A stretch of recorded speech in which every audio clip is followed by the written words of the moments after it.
Welcome back to the channel. Behind me is a garden that is still a work in progress. We have been working on turning this garden mess into a food factory over the last few months. Today I want to give you a full update and tour of everything we have planted, how everything's doing, so you can see how everything came together in one video. There is still definitely more work to do. I'll touch on a few things that still need to be done. This is the best garden that we have ever had here on the homestead. This is kind of the main path as you enter in.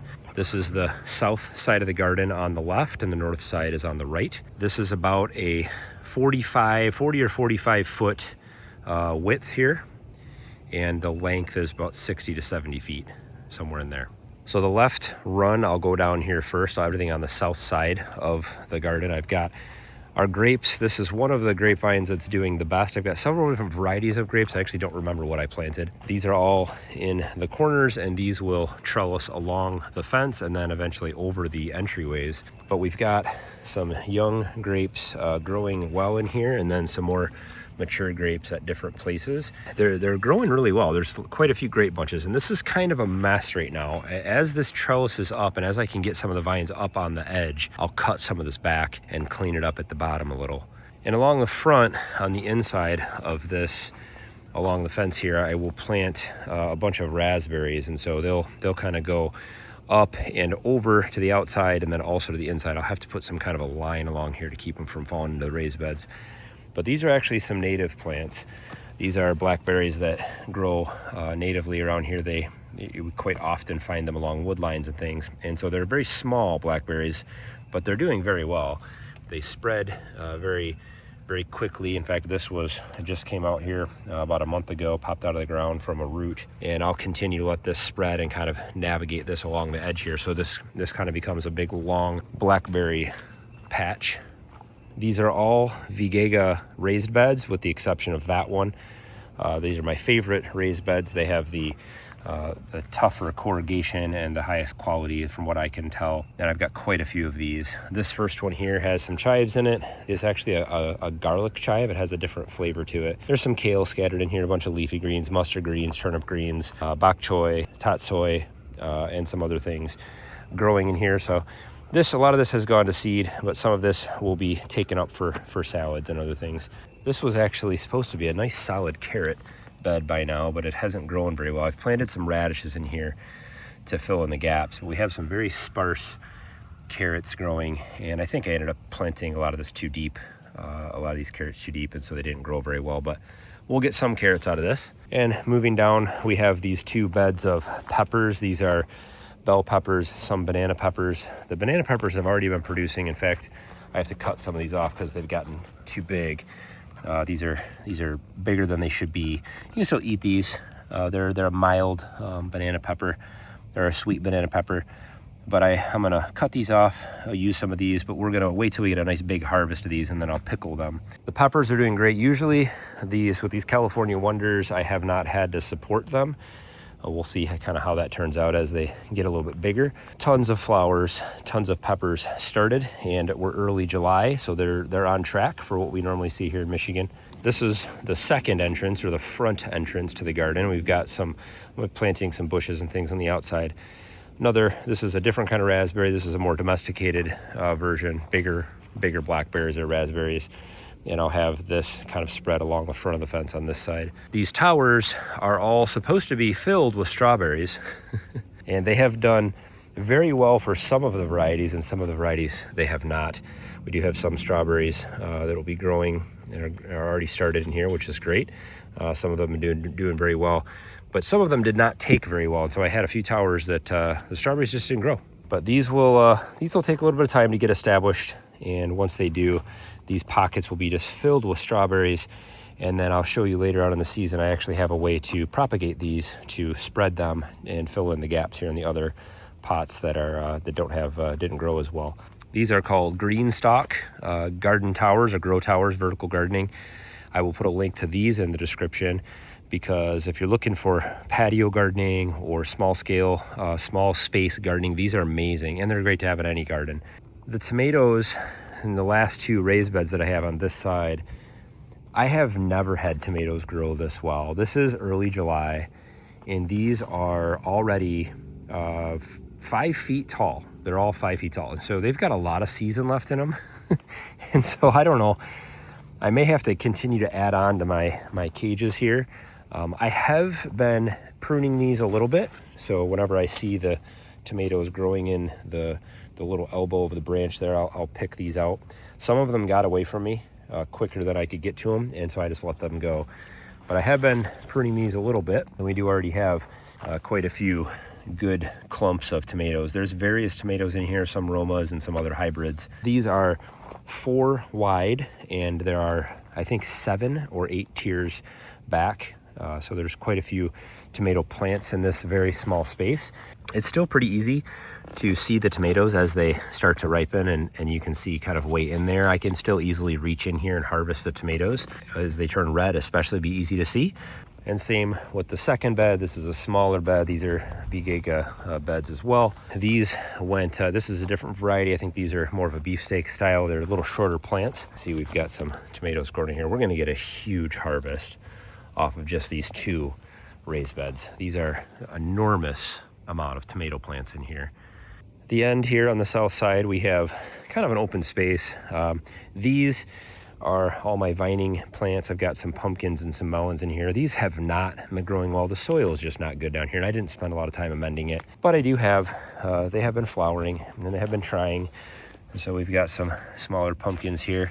I don't know if we'll end up getting anything out of these this year or not. We've got some melons growing here. Nothing has taken. I don't think I see any fruit setting yet. But next year, maybe we'll use some raised beds, or I'll make some kind of a bed here. We can amend that soil real good and then give them some nice space to vine out. We'll get those growing better. All right, back at the beginning, just so we can keep everything in order for you guys watching. Now we're going to the north side of the path here. Got another grapevine that will, again, grow up, and that'll grow along the back of the garden, along the fence. So these first sections of raised beds, these are actually some cheaper raised beds that I found on Temu.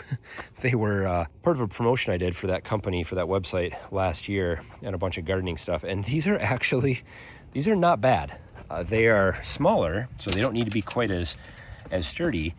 But for these little small cheap raised beds in areas, these work just fine. They're not painted, they don't have a coating on them, they're just galvanized steel. So these 2 are an experiment. This is all the swamp mud that I pulled up from the bottom of the valley there in the mud pit, and I amended that with a little bit of sand and peat moss, and I'm just trying to see how well it'll grow. Is that good nutrient soil? I don't know. Although I did have a really hard time getting the seeds to start.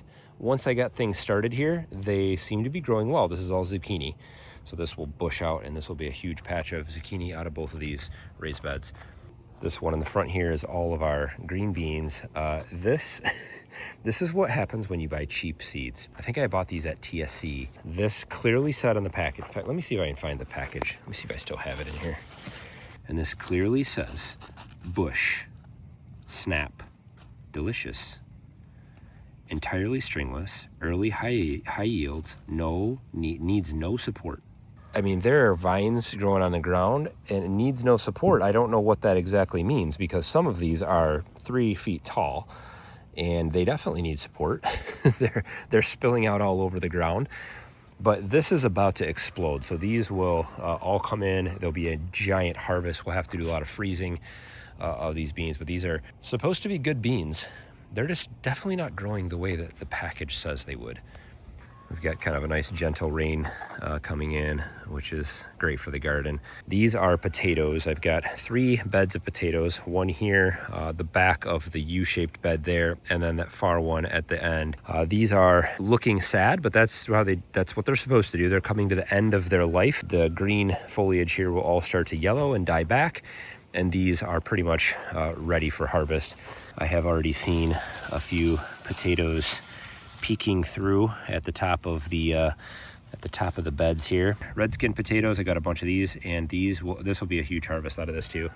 On the front of the potatoes in the back there, on the front of this U-shaped bed, this is all onions. These are doing very well. It is a little bit of a tangled mess, but just kind of let those grow wild, and they should produce some decent sized onions for us by the end of the season. At the end of the path, I did have to do quite a bit of terracing here. So I made a kind of a rock wall to help level this path out and keep the garden beds level. This is our sweet corn patch, so quite a bit of sweet corn.